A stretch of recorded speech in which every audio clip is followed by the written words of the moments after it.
주님께서 마므레의 상수리 나무 곁에서 아브라함에게 나타나셨다. 한참 더운 대낮에 아브라함은 자기의 장막 어귀에 앉아 있었다. 아브라함이 고개를 들고 보니 웬 사람 셋이 자기의 맞은쪽에 서 있었다.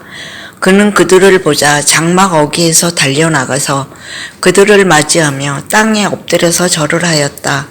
아브라함이 말하였다. 손님들께서 저를 좋게 보시면 이 종의 곁을 그냥 지나가지 마시기 바랍니다. 물을 좀 가져오라고 하셔서 발을 씻으시고 이 나무 아래에서 쉬시기 바랍니다. 손님들께서 잡수실 것을 제가 조금 가져오겠습니다. 이렇게 이 종에게로 오셨으니 좀 잡수시고 기분이 상쾌해진 다음에 길을 떠나시기 바랍니다. 그들이 대답하였다. 좋습니다. 정 그렇게 하라면 하시면 사양하지 않겠습니다. 아브라함이 장막 안으로 뛰어들어가서 사라에게 말하였다. 빨리 고운 밀가루 3스와를 가지고 와서 반죽을 하여 빵을 좀 구우시오. 아브라함이 집 짐승떼가 있는 데로 달려가서 기름진 좋은 송아지 한 마리를 끌어다가 하인에게 주니 하인이 재빨리 그것을 잡아서 요리하였다. 아브라함이 엉긴 젖과 우유와 하인이 만든 송아지의 요리를 나그네들 앞에 차려 놓았다. 그들이 나무 아래서 먹는 동안에 아브라함은 서서 시종을 들었다. 아멘.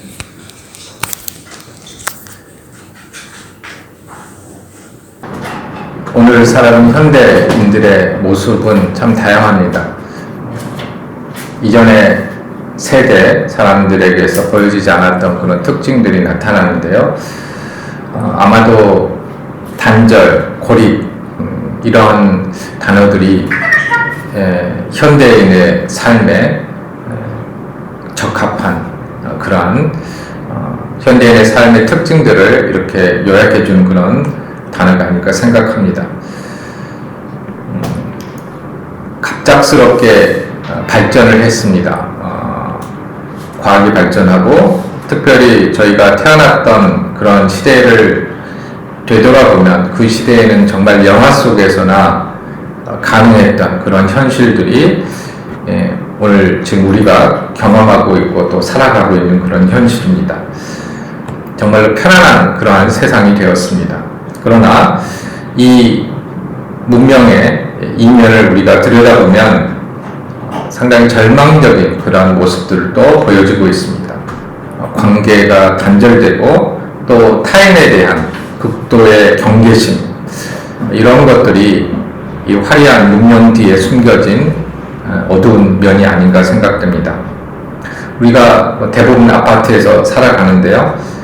이웃이 누구인지 대부분이 아마 잘 모를 것 같습니다. 그리고 늘 엘리베이터에서 이렇게 사람들을 마주해도 이웃으로 생각하고 친근한 마음을 갖기보다는 뭔가 방어하는 마음, 경계하는 마음 그런 마음이 더 먼저 이렇게 드는 그런 각박한 어떻게 보면 시대에 살아가고 있습니다. 그러니까 타인을 나의 삶의 영역으로 이렇게 들여 놓는 것을 위험이나 손해로 여기는 것 같습니다.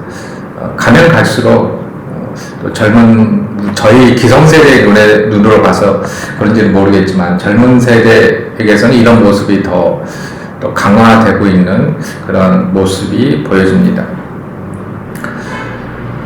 이러한 삭막한 사회 속에서 우리는 자연스럽게 이제 마음의 문을 이렇게 닫아 걸어놓고 하나님께서 우리의 삶에 찾아오실 그런 통로마저 신앙에 있어서도 스스로 차단해버리는 그러한 영적인 위기를 맞이하고 있는 것 같습니다. 그러니까 나의 자의식이 너무 강해져서 나의 신념이나 이런 것들이 너무 강해서 타인이 들어올 여지를 마련해 놓지 않을 뿐만 아니라 하나님께서 우리 안에 개입하실 여지조차도 우리가 남겨놓지 않는 그러한 어떤 상황이 아닌가 생각됩니다.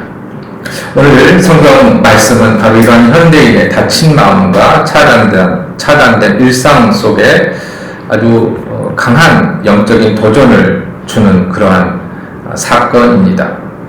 본문의 배경은 헤브론 근처, 지금 이스라엘의 남쪽 지역입니다. 헤브론 근처 마므레의 상수리 나무 곁, 여기가 오늘 본문 말씀의 배경입니다.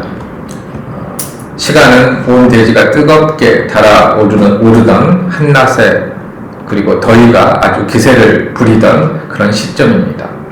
아브라함은 나이가 많아서 쇠잔의 집 몸을 이끌고 장막 어귀에 앉아서 잠시 휴식을 취하고 있었습니다. 그의 나이는 99세죠. 노인입니다. 생물학적으로는 더 이상 가문의 미래를 기대할 수 없는 철저한 인간적인 한계와 무력감의 어떤 정점에 다달했다라고 볼 수 있는 그런 시점이지요. 게다가 하나님의 구체적인 약속은 주어졌지만 아직은 눈앞에서 현실로 나타나지 않았기 때문에 영적인 인내와 기다림이 요구되던 메마른 일상이었다라고 말할 수 있습니다. 그의 삶과 더위가 지배하는 그런 한낮의 그런 상황이 묘하게 이렇게 연결되어 있는 것 같습니다. 바로 그 가장 평범한 일상의 한복판에 아브라함은 3명의 나그네가 장막 맞은편에서 서 있는 것을 목격하게 됩니다. 그들이 누구인지 처음에는 알지 못했죠. 그저 뜨거운 태양 아래에서 길을 잃고 지쳐 있는 평범한 나그네로 보았을 가능성이 큽니다.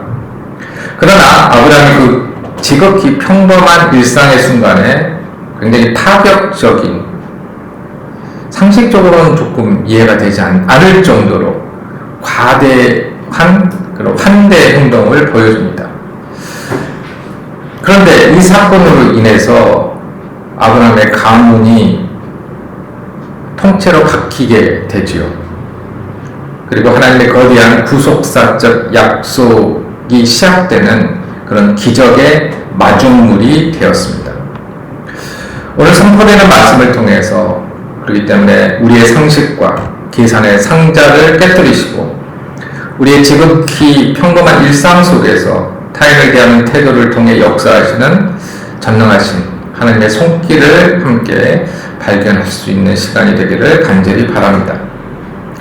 우리가 무심코 지나치는 그런 일상의 환대가 어떻게 하나님의 기적을 가져오는지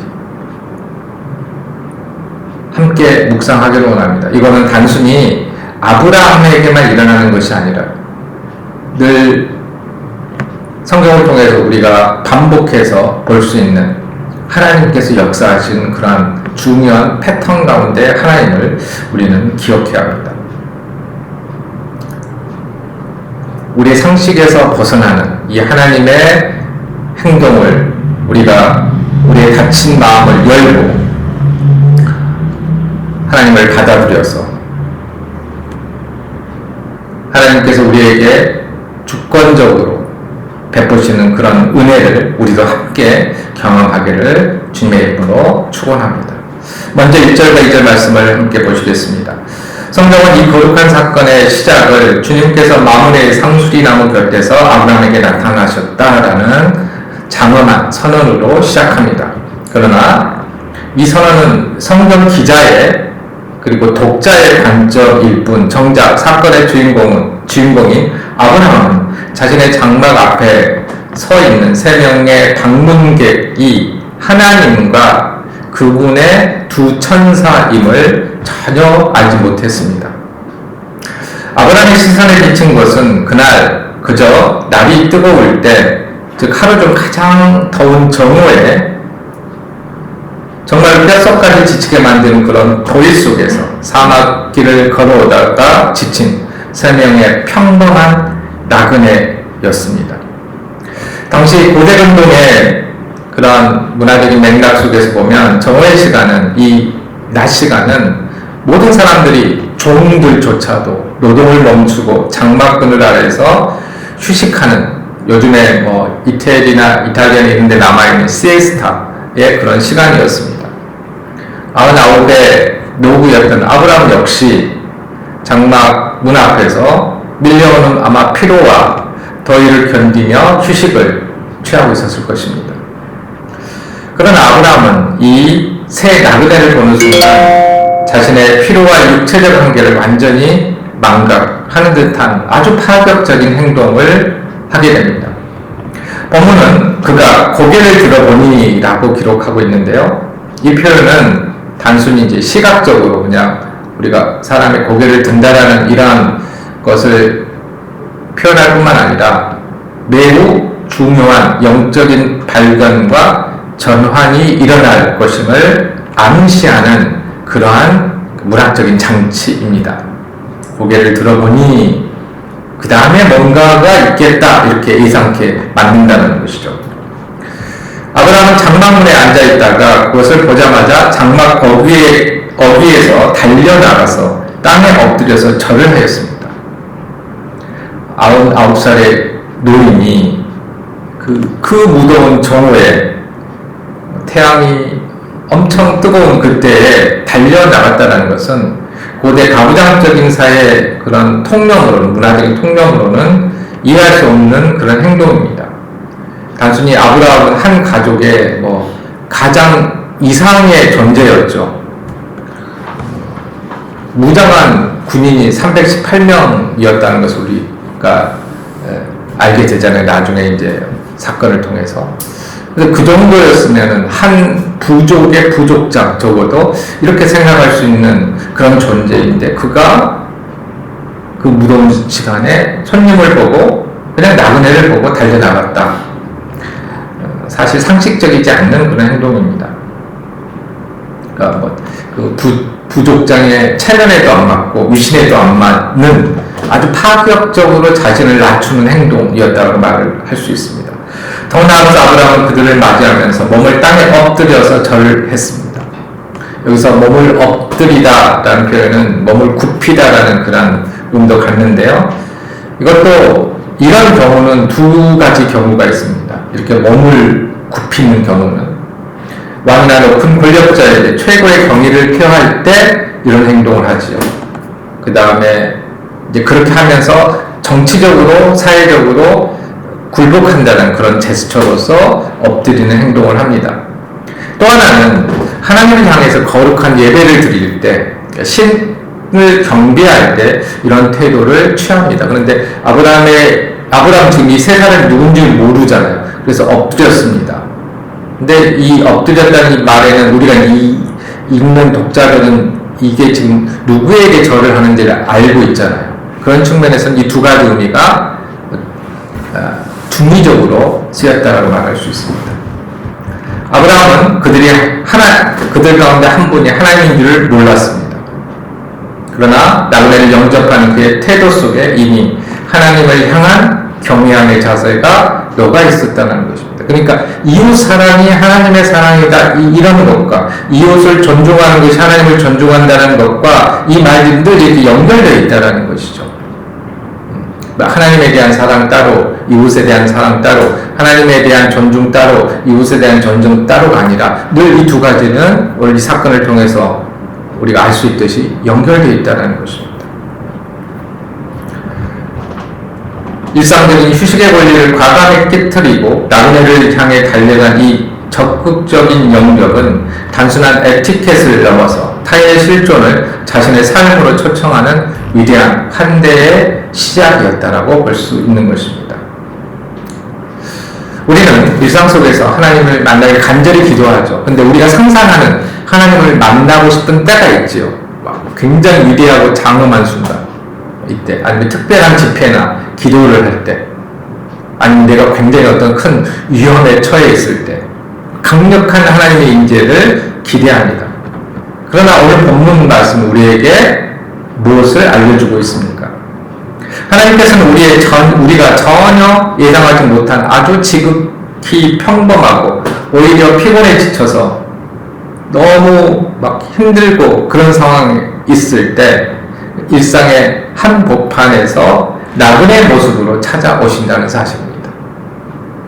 우리는 종종 필요하고 그러니까 피곤하다는 핑계로 혹은 내 삶의 스케줄이 바쁘다는 이유로 내 앞에 찾아온 사람들을 외면하곤 합니다. 어제도 제 여동생이 갑자기, 저희 형제들은 갑자기 뭘 잘합니다. 아시다시피 부모님 집에 이렇게 찾아온다고, 첫째 여동생 부부가. 그래서 웬만하면 같이 식사를 하고 싶었는데 너무 피곤해가지고 제가 다음에 보자고 그랬습니다. 설교를 준비하면서 그때 같이 식사를 했어야 된다 뭐 이런 생각도 했는데 아무튼 했으면 안 될 만큼 힘들어가지고요. 아무튼 그렇습니다. 직장에서 부하직원이 건네는 짧은 대화의 요청을 귀찮아하고, 또 가정에서 자녀가 보내는 눈빛을 피곤하다는 이유로 묵살하며, 도움을 요청하는 이웃의 손길에 대해서 방어적인 태도로 거절하기도 합니다. 그러나 아브라함은 99세의 노부와 정오의 그런 무더위 속에서 완벽한 핑계거리가 있잖아요. 그럼에도 불구하고 자신의 안락함을 깨트리고 달려나갔습니다. 그래서 참된 영성이라는 것은 뭐지 특별한 데 있는 것 같지 않습니다. 내 일상의 안락함을 깨트리고 내 삶의 자리에 찾아온 타인을 적극적으로 영접하고 그 환대의 태도 속에, 바로 적극적으로 영접하는 그런 환대의 태도 속에 하나님께서 임재하신다는 것입니다. 우리가 또 한 주간 살아갈 텐데요, 우리의 일터와 가정에서 마주하는 사람들을 향해 우리의 마음의 문을 열고 달려가는 그런 적극적인 영적인 결단이 우리 가운데 있기를 간절히 바랍니다. 내 기준과 계산을 내려놓고 타인을 용납할 때 우리는 무심코 지나칠 뻔한 전능하신 하나님의 방문을 마주하는 영적인 기적을 경험하게 될 것입니다. 이어 3절과 5절 말씀을 한번 살펴보겠습니다. 나그네들 앞에 엎드린 아브라함의 입술에서 터져나온 그런 말은 자신을 철저하게 낮추는 겸손의 언어였습니다. 그런 나그네 중 우두머리로 보이는 사람을 향해서 내 주여, 아도나이, 우리가 잘 알고 있죠. 아도나이, 내 주여라고 부르면서, 그리고 자신은 종이라고 이렇게 자신을 낮춰 부릅니다. 사실을 비하하는 거죠. 낮춰 부를 뿐만 아니, 그 정도가 아니라 자신을 비하해서 이렇게 하는 표현입니다. 세번역 성경에서는 이게 손님들이라고 이제 이야기가 잘 이해될 수 있도록 번역이 됐는데요, 주여라는 이런 번역이 더 적절한 것 같습니다. 이 단어는 단순히 인간 주인을 높여 부르는 내 주여라고도 해석할 수 있고요, 하나님을 직접 부르는 주님이라고도 번역할 수 있습니다.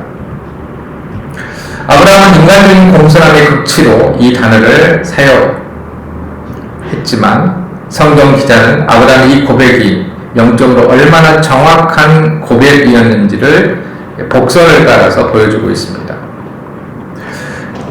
개역개정 번역본에 따르면은 그는 내가 주께 은혜를 입었으면 원하건대 종을 떠나 지나가지 마시옵고라고 이렇게 간청을 합니다.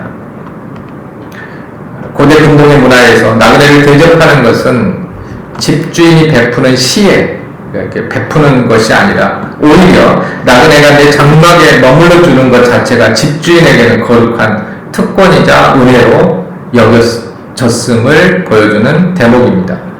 그러니까 누가 봐도 나그네가 고마워해야 되잖아요. 근데 당시에 중동 문화에서는 그게 아니라는 것입니다. 나그네가 내 집에 오면 누가 복을 받냐? 초대한 사람이 복을 받는다는 것이죠. 그게 특권이고 은혜였다는 것입니다. 정반대 사이를 살아가는 저희들은 아마 이해하기 힘들 것 같습니다. 아브라함의 제안은 언뜻 보기엔 매우 소박해 보입니다. 물을 좀 가져오라고 하셔서 발을 씻으시고 잡수실 것을 제가 조금 가져보겠습니다. 좀 잡수시고 기분이 상쾌해진 다음에 길을 떠나시기 바랍니다. 사막에 먼지길을 걸어온 나그네에게 가장 시급한 게 뭘까요? 다 다만 발은 먼지로 막 가득 더러워졌을 것입니다. 그래서 발 씻은 물과 또 허기를 채울 작은 떡 한 조각, 이것을 아브라함이 제안하죠. 그런데 제안하면서 아주 겸손하게 표현합니다. 이것을. 그는 자신이 대단한 대접을 하겠다라고 과시하지 않습니다. 상대방이 미안한 마음을 갖지 않도록 조금, 세번역에서는 좀 이렇게 번역을 했는데요. 조금이라는 단어를 반복하며 나그네의 심적인 부담을 덜어주려는 배려를 합니다. 그러나 아브라함이 이렇게 이 종에게 오셨으니라고 고백할 때는 그의 환대는 아주 정점에 이르게 됩니다. 뭐냐면 이 말은 당신들이 내 장막 곁에 지나게 된 것은 결코 우연이 아니며 내가 당신들을 대접할 수 있도록 하나님께서 보내신 거룩한 섭리입니다 라는 뜻을 여기에 담고 있습니다. 그러니까 우연히 온 게 아니라 하나님께서 보내셔서, 그것도 하나님의 섭리 가운데 있다라는 것이죠. 그러니까 우리가 이 아브라함의 행동이 잘 이해가 안 되잖아요. 왜 이렇게 환대를 할까? 근데 아브라함은 그 사람을 단순히 그 외모로 판단하거나 뭐 하는 사람인지 이렇게 판단한 것이 아니라 하나님이 보내주신 사람으로 생각을 했기 때문에 이렇게 우리가 지금 생각하기에 과하게 환대를 했던 것이죠. 나그네들은 이 겸손하고도 사려했던 아브라함의 청을 기쁘게 받아들였습니다. 그래서 좋습니다. 정 그렇게 하라고 하시면 사양하지 않겠습니다. 이 환대 식사는 바로 아브라함의 가문과 사막에 이름 없는 나그네들을 인격적인 신뢰 관계로 묶어 주었습니다. 이 일로 인해서. 사랑하는 성도 여러분, 우리와의 언어와 태도에는 타인에 대한 진정한 존중과 겸손이 배어 있는지 성찰해 볼 필요가 있습니다. 적지 않은 사람들이 이야기를 해보면 자기를 과시하거나 자랑하는 경우가 적지 않습니다. 누군가에게 호의를 베풀 때조차도 나는 이 정도 호의를 베푼다 그러면서 직접 요구하지는 않지만 암묵적으로 뭔가를, 대가를 기대하는 그러한 사람들이 적지 않습니다. 그게 타락한 인간의 본성인 것 같습니다. 그러나 아브라함은 가문의 수장이자 엄청난 부자였죠. 당시 기준에서. 그럼에도 불구하고 이름 모를 나그네들 앞에서 자신을 철저하게, 심지어 스스로를 종이라고 지칭하면서 낮춥니다. 그리고 자신의 호의를 조금이라고 아주 겸손한 단어로 포장해서 상대방의 부담 갖지 않도록 그렇게까지 배려를 합니다. 우리가 교회 공동체 안에서 그리고 세상 속에서 실천해야 할 환대가 바로 이런 모습이어야 하지 않을까 생각됩니다.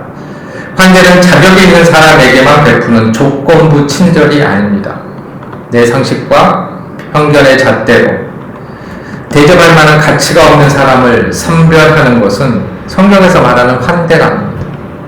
나에게 아무런 유익을 줄 것 같지 않은 그러한 연약한 이유, 우리 공동체 경계 밖에 있는 소외된 이들을 향해서 당신이 우리에게 오게 된 것은, 당신이 우리에게 오신 것은 하나님의 거룩한 섭리입니다라고 고백하며 우리를 낮추는 것이 참된 환대입니다. 여러분, 우리의 가정과 일터에서 이러한 겸손의 언어가 회복되기를 간절히 소망합니다. 대가를 바라지 않는 순수한 나자림의 태도로 이웃을 대접할 때 그 소박한 식탁은 전능하신 하나님의 은혜가 머무는 거룩한 성찬이 될 것입니다. 그리고 그 장소는 성소, 거룩한 곳이 될 것입니다. 이제 아브라함이 나그네를 위한 식사를 준비합니다. 6절에서 8절 말씀인데요. 나그네들의 허락이 이제 떨어지자마자 아브라함의 장막은 거대한 축제 현장으로 바뀝니다. 여기에도 약간의 그러한 뭔가 암묵적인 중의적인 뜻이 있습니다. 이 모습이 마치 성소에서 제사를 드리는 모습하고 이렇게 겹쳐진다는 것입니다. 세번역 성경에 빠지는 단어도 있는데요. 본문은 아브라함의 움직임을 급히, 속히, 달려가서라는 그 생동감 있는 그런 동사들로 묘사를 합니다. 저후에 뼛속까지 녹아내리는 더위 속에서 99살의 노예는 온 장막을 분주히 뛰어다니면서 지휘를 하고 있습니다. 아브라함이 사라에게 요청한 대접의 규모는 상상을 초월합니다. 고운 가루, 세사. 당시에 이제 그 도량령 분석에 따르면 한 사안은 7.3리터, 그러니까 세 사안은 약 22리터입니다. 이 양이면은 밀가루가 이 양이면요 수십 명이 먹고도 남을 엄청난 양입니다. 나그네들에게 잡수실 것을 조금 가져오겠다 라고 말한 것은 지나친 엄살이었죠. 실제로 왕을 대접하기에 부족함이 없는 거대한 양의 빵을 준비한 것입니다. 세 사람을 위해서. 그런데 여기에 그치지 않고 아브라함은 집 짐승떼가 있는 곳으로 달려가서 기름진 좋은 송아지를 직접 선택해서 하인에게 급히 요리하도록 맡겼습니다. 당시에 유목민 그런 문화에서는 나그네를 대접할 때 양, 그다음에 염소 새끼 이 정도를 잡는 것은 그 정도만 잡아도 대단한 호의였습니다. 그러나 지금 아브라함은 재산 중에서 가장 가치 있고 귀한 송아지 중에서도 기름지고 좋은 최고의 가축을 지금 찾아서 그것을 잡았다는 것입니다. 이것은 레위기의 제사제도에서 하나님께 드리는 화목제와 번제의 최고급 제물 기준과 정확하게 일치합니다. 가장 좋은 것으로 제사를 드릴 때 가장 좋은 것으로 드리는 거죠. 그러니까 손님이 아는데 예를 들어서 어차피 조금 있으면 죽을 송아지를 절름발이 송아지를 잡아줘도 누구 하나 뭐라 하지 않습니다. 고기 자체가 문제가 아니잖아요. 근데 마치 제사를 드리는 제물을 고르듯이 가장 좋은 것으로 손님을 대접했다는 것입니다. 아브라함은 나그네를 대접하는 행위를 이미 하나님께 드리는 가장 거룩한 예배와 제사로 승화시키고 있었다는 것이죠. 마침내 요리가 완성되자 아브라함은 유목민의 최고 별미인 엉킨젓, 요즘 말하면 요거트입니다. 요거트와 우유, 그리고 정성껏 요리한 송아지 고기를 나그네 앞에 차려놓았습니다. 그리고 자신은 동석해서 음식을 먹지 않고 나무 아래에서 그들이 음식 먹는 동안 묵묵히 수종을 들었습니다. 일반적으로 나그네를 대접하더라도 같은 상 위에서 이렇게 먹거든요. 그런데 아브라함은 그렇지 않았다는 것입니다. 주인으로서 군림하는 것이 아니라 끝까지 자신을 종의 자리에 위치시키며 방문객들을 최고의 권위자로 예우하는 이 철저한 낮아짐과 즉각적인 순종의 제사를 통해 아브라함의 장막은 하나님의 거룩한 통치와 언약이 확증되는 축복을 받게 된 것입니다. 성도 여러분, 아브라함이 보여준 환대의 핵심은 최고의 것을 드리는 헌신과 머뭇거림 없는 즉각적인 순종이었습니다. 그는 나그네에게 떡 한 조각을 약속해 놓고 송아지를 잡았습니다. 우리의 자신의 모습을 우리는 이 말씀을 통해서 성찰해 볼 필요가 있습니다. 우리는 하나님과 이웃을 향해 마음의 감동이 올 때 상식과 타이밍을 계산하며 머뭇거리지는 않았습니까? 내 형편이 조금 좋아지면 대접을 해야겠다. 이번 어려움만 없어지면 헌신하겠다. 주님이 주신 감동을 유예하고 있지는 않습니까? 아브라함이 모든 나그네에 대해서 이렇게 대접을 했다라고 그렇게 일반할 수는 없을 것 같습니다. 하지만 분명히 아브라함의 감동이 있었습니다. 이 나그네에 대해서는 적어도 하나님께서 보내신 사람들이다라는 이유는 모르겠지만 그런 감동이 있었다는 것이죠. 근데 그 감동에 즉각적으로 순종했다는 것입니다. 그래서 우리도 누군가를 도울 때 똑같지 않죠. 근데 감동이 오는 순간이 있습니다. 어떻게 설명은 안 되지만 그러한 상황을 놓고 우리가 이 말씀을 묵상해 볼 필요가 있습니다. 아브라함은 안보적인 위험과 육체적 한계 속에서도 바로 그 순간 최고의 것을 아낌없이 쏟아부었습니다. 고운 가루 세 쌀을 반죽하고 기름진 송아지를 잡는 아낌없는 헌신이 그의 장막에서 드려졌습니다. 우리가 이웃을 대접하고 교회를 섬길 때 가져야 할 자세가 바로 이것이 아닌가 생각됩니다. 남는 시간, 쓰고 남은 물질, 내 편에서 맞춘 짜투리의 마음으로 타인을 대하는 것은 성경에서 말하는 환대가 아닙니다. 내게 있는 가장 귀한 것, 나의 가장 기름지고 좋은 송아지를 잡는 심정으로 이웃의 필요를 채우고 섬기는 즉각적인 순종이 필요합니다. 우리의 삶의 자리에서 이러한 헌신이 회복될 때 우리의 장막은 단순한 거주의 공간을 넘어서 하나님의 살아계신 기적이 임하는 그런 거룩한 초소가 될 것입니다.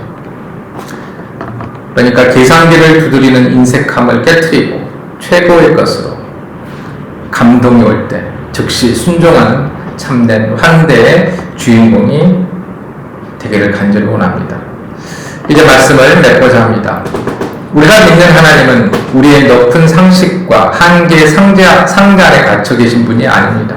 그분은 우리가 전혀 예상하지 못한 지극히 평범하고 고단한 99살의 일상 속에서 지쳐있는 나그네의 모습으로 우리를 찾아오시는 분이십니다. 아브라함이 마주했던 메마르고 타오르는 한낮의 사막 한복판이 바로 하나님의 기적이 시작되는 은혜의 지평이었습니다. 아브라함의 가문이 인류 역사상 가장 위대한 언약의 통로로 그렇게 쓰임 받을 수 있었던 비결은 그가 대단한 신학적인 지식을 가졌다거나 영웅적인 업적을 남겨서가 아닙니다. 그것은 바로 일상에서 만난 나그네를 향한 자신의 안락함을 깨뜨리고 달려나갔던 적극적인 영접이 있었습니다. 그리고 자신을 철저히 종으로 낮추었던 겸손의 언어에 있었습니다. 그리고 가문의 가장 귀한 송아지를 아낌없이 잡았던 최고의 헌신과 즉각적인 순종에 있었습니다. 그 소박하고도 거룩한 환대 식탁을 통해 아브라함은 무심코 하나님과 천사들을 대접하는 영광을 누렸습니다. 그리고 25년 동안 닫혀있던 가문의 태가 비로소 열려 이삭이라는 웃음의 열매를 맺는 위대한 기적을 보게 되었습니다. 오늘 우리가 살고 있는 이 시대는 끊임없이 마음의 문을 닫고 타인을 경계하며 인색하게 살아가라고 유혹합니다. 네가 네 자신을 지키지 않으면 누가 너를 지켜줄 것인지, 노년에 대해서 이야기할 때, 건강에 대해서 이야기할 때 그러죠. 그러나 전능하신 하나님은 오늘 선포된 말씀을 통해 우리의 닫힌 일상의 문을 열고 거룩한 환대의 자리로 나아오라고 우리를 초청하십니다. 그러나 한 주간 우리의 한계와 계산의 상자를 과감히 깨트리기를 간절히 원합니다. 가정에서, 직장에서, 그리고 우리 교회 공동체 안에서 우리가 만나는 모든 이들을 향해 아브라함의 심정으로 환대의 손길을 함께 내밀기를 원합니다. 우리의 안락함을 깨트리고 달려나가서 겸손의 언어로 상대방을 높이고 머뭇거림이 없이 내게 있는 최고의 것으로 이웃을 섬기기를 원합니다. 그래서 우리의 삶의 터전마다 하나님의 살아있는 임재와 예상을 뛰어넘는 은혜가 강물처럼 흘러넘치고 닫혀있던 기적의 문들이 활짝 열리는 그런 놀라운 축복을 우리 모두가 풍성히 개인적으로 그리고 우리 오고리 교회라는 신앙 공동체를 통해서 우리가 함께 누릴 수 있기를 주님의 이름으로 간절히 축원합니다.